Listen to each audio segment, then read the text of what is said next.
Atos capítulo de número 16, verso 27 ao 31.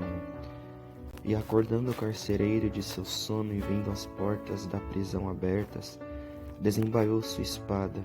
Ele queria suicidar-se, supondo que os prisioneiros tivessem fugido. Mas Paulo gritou em alta voz, dizendo: Não te faças nenhum mal, porque estamos todos aqui.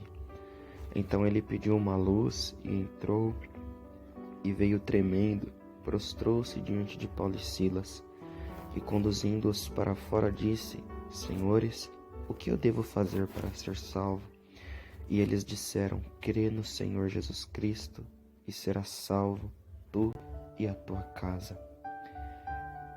Esse texto de Atos capítulo de número 16 vai nos falar a respeito de dois homens, Paulo e Silas, ao qual tinha ali um objetivo de pregar a palavra do Senhor, espalhar a palavra do Senhor.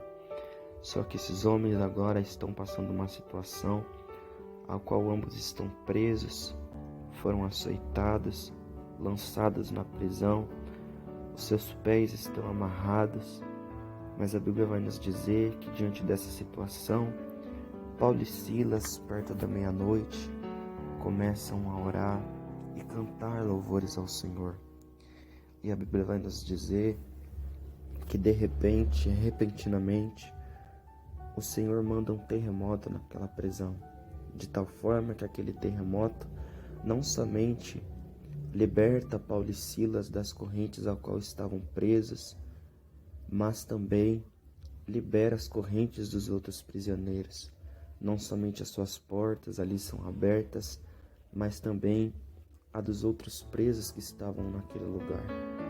Mas o mais interessante desse texto não é ver que diante do terremoto, diante do milagre ao qual Deus realizou naquela prisão, o mais bonito de se ver nesse texto e o maior milagre que Deus realiza nesse texto não é que as correntes de todos foram soltas, não é que a porta da prisão de todos foram soltas, não é o terremoto ao qual Deus lançou naquela prisão que mais nos faz nos maravilhar nesse texto, mas ver que diante de toda essa situação que aconteceu, havia um carcereiro dentro da prisão, o qual tinha a responsabilidade de manter todos ali presos nas prisões ao qual as pessoas tinham direcionados para que ele guardasse. O mais maravilhoso de se ver nesse texto não é que as prisões de todos os prisioneiros foram liberadas, mas que no dia seguinte, quando o carcereiro ele acorda, quando o carcereiro ele desperta do sono ao qual ele estava e ele vê que as prisões foram abertas, ele vê que a responsabilidade que ele tinha de manter todos os prisioneiros no mesmo lugar foi frustrada. E diante dessa situação, o texto vai nos dizer que ele tira a sua espada e o único desejo que ele tinha era de tirar sua própria vida, pois a função que ele tinha de manter todos os prisioneiros ali naquela prisão foi frustrada. E quando ele tira a espada para que ali ele tirasse a sua vida, a Bíblia vai nos dizer que Paulo grita naquele momento e diz para que ele não fizesse aquilo. Então, quando o prisioneiro ouve a voz de Paulo, ele vê que todos os prisioneiros estavam mantidos no mesmo lugar. Ele chega com grande temor diante de Paulo e ele diz o que ele precisaria fazer para ser salvo. E Paulo diz para que ele cresça no Senhor Jesus Cristo, que não somente ele seria salvo, mas também ele e toda a sua casa. E uma lição que nós tiramos desse texto é que, maior que os milagres que Deus possa realizar no ambiente em que nós estamos, a maior maravilha que nós vamos encontrar não é as nossas prisões sendo libertas, não é o terremoto que Deus pode mandar e fazer com que as correntes que muitas das vezes estão sobre nós e também nas pessoas que estão ao nosso redor sejam soltas.